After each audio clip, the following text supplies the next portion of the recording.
Is your progression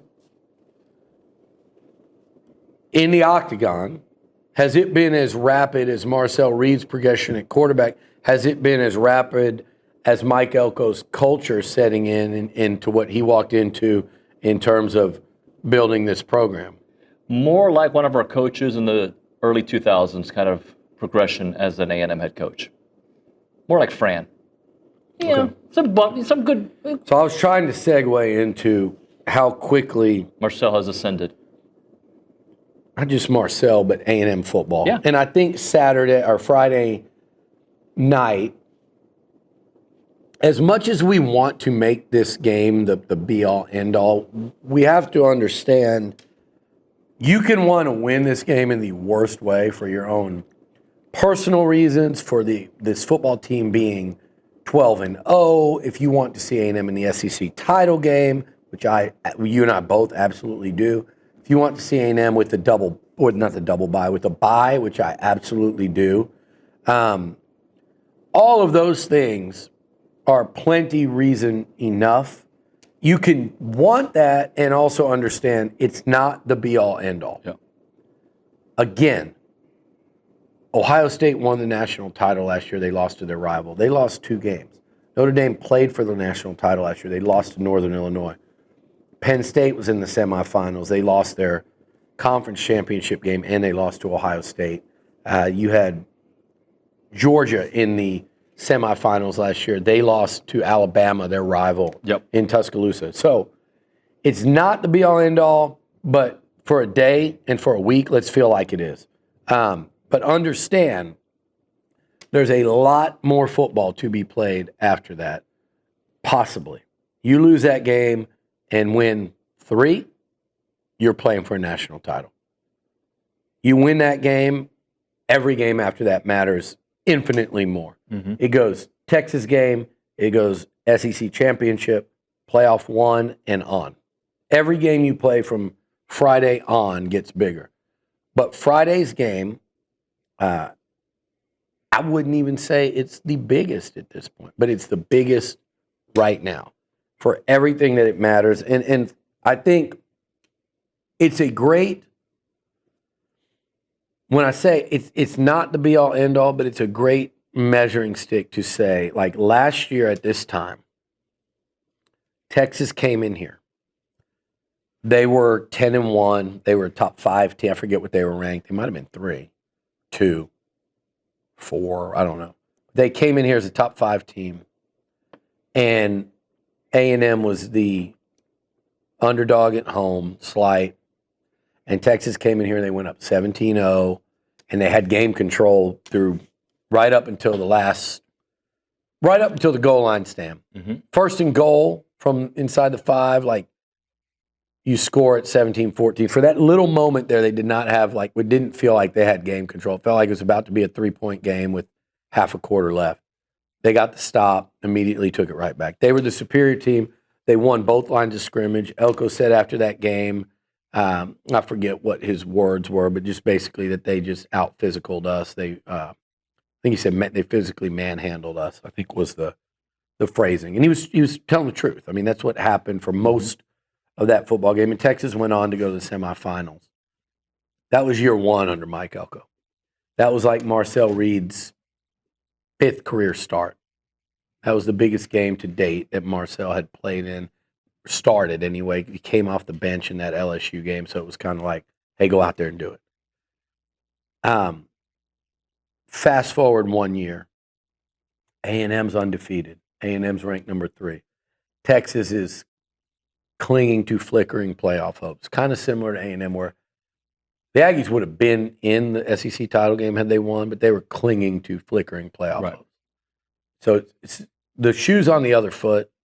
You could make them Texas 8-4 this year. They made you 8-4 last year with a win. You're going into their house. They beat you in your. It really has flipped.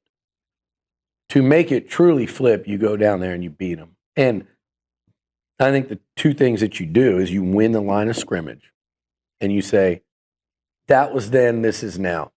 We don't care what you've done. We don't care if you've taken a step back, which they clearly have, win or lose Saturday. A&M has had a much better season. Friday, A&M's had a much better season. But you need, in my mind, it's not about, if we're talking about Texas A&M football, it's not about Texas. But it is about the measuring stick to say, last year, this team bullied us around at the line of scrimmage. This year, we've got the veteran O-line. We've got an O-line that should probably win the Joe Moore Award.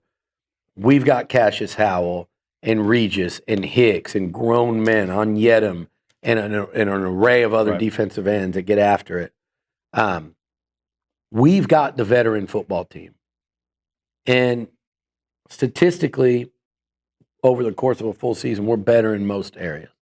Like, go down there and win that game and kind of put the ultimate stamp on this season and then give it a perfect example of, like, look how far this damn thing has come. Look how far number 10 has come. And it's none of what I'm saying is easy. We know that's going to be a dogfight. We know it. It would be so fun to watch them do what they did in Baton Rouge or at Missouri, or just go on the road and win and empty out that stadium. That's the dream, right? I think you're nuts if you think that's going to happen. I think it's going to be a dogfight. But I like what A&M's got. I like what A&M's bringing to battle, whereas last year you knew it was going to take something outside of the norm because Texas was the better team all year. I think A&M goes down there as the better team. That's why they're, and we're not the only ones that think that. That's why they're a road favorite as this line opens up this week. And also a little bit of the different scenario is we were trending in the wrong direction heading into that game. Mm-hmm. I don't know if I want to say Texas is trending in the right direction because the Georgia loss is in there, but outside of that Georgia game, they're trending in the right direction. I think there's a little mythology going on there. Okay. I think, I'm watching Texas and I'm seeing, I feel like I'm seeing certainly a better team than I saw early in the year. No, without question. Arch has gotten, in fairness, I think he's one of the more improved quarterbacks in college football. He really is. I think he's done a tremendous job of dealing with a lot of criticism. And I'll push back on the Longhorns that say, it wasn't fair. Look, man, you guys signed him up for it. I just saw a tweet today, from one of the regular Longhorn Twitter folk who does it 100 times a day, comparing Joe Burrow's first-year stats to Arch Manning. Why? Like, why? This is, you think you're defending him. He doesn't need defending. This is what happens. So he had a great game against Arkansas. So did Marcel Reed. So did every other quarterback that played against Arkansas, not named Jackson Arnold. So why take it there? Like, save that for the off-season discussion. I said it on the podcast with Amanda yesterday. I absolutely believe this. I think we could be seeing like two of the most talked about Heisman candidates going into next year. Yeah. When it is earned over the course of a season, when you see a guy doing this. But I'm not completely buying this improvement. I'm watching a Texas defense that's gone, they've actually reverted. You give up 37 to Arkansas. I know there was a late garbage touchdown. I don't like preying on that because I always defend like, A&M gave up 3 garbage touchdowns. They gave up 30-plus to Arkansas. And remember, Taylor Green got hurt very early in that second half. I think 37 is probably a pretty fair gauge of what they would have done with Green still in the game. They had 20 at halftime. They gave up 37 to Arkansas. They gave up 35 to Georgia. An explosion in the fourth quarter. Don't tell me it was just because of an onside kick, because they had to drive and score, and they drove and scored not once, not twice, but 3 times in one quarter. They gave up 31 to Vandy. Don't tell me it was a crazy second half, because, it was, but those yards were there, and they were like carving up that defense. They gave up 38 to Mississippi State. And then offensively, when we're talking about how good they are in those last 5 games, 2 of those, Mississippi State, 2 of those 5 games, they scored 1 offensive touchdown. And one against Kentucky was a 5-yard drive and then 2 field goals. and against Georgia, it was one drive. So they one touchdown in a game in 2 of their last 5, 40% of their last 5 games. So I don't want to go all in on this resurgence. what people are doing. And I watched SEC Network the other night, and it's like they just want to put them 2 steps ahead of reality. Now, reality is if they beat A&M and they've got OU and A&M as victories in their last, since the Florida game, and their only loss is on the road at Georgia, then yeah, you look at that team and you go, they've come a long damn way. That's 4 quarters of football they have to win. If A&M wins that 4 quarters, you know what we're talking about? We're talking about the number 2 team in the country at the end of the regular season. We're talking about probably a Heisman finalist in New York with a chance to go win it against Alabama or Georgia in Atlanta. So, yeah, it's a pretty massive swing in terms of perception. It's not a massive swing. Well, it's not as big a swing for A&M's season, but it still is, guys. Yeah. I want y'all to realize, you could play for an SEC championship. You could complete an undefeated season. You don't want an 8-3 Texas team to take that away from you. You just don't. And you want to win an SEC title. And for those of you that are worried about it's too much football, yada yada, you're probably going to. I don't think they drop you from 2 to 5. I don't think Texas Tech beating BYU and having 1 loss stays ahead of one loss A&M that beat Notre Dame and Texas on the road and LSU on the road and yada yada.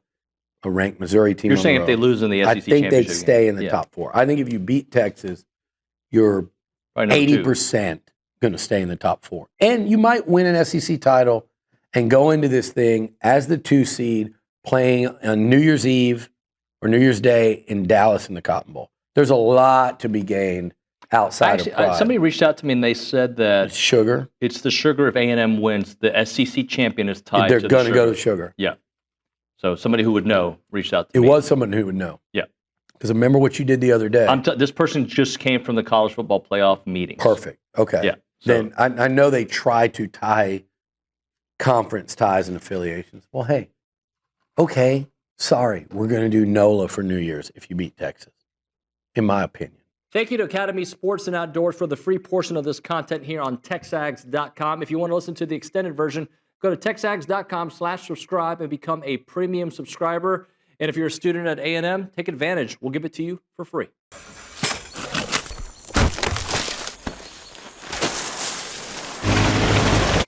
The hardest part? Sitting still.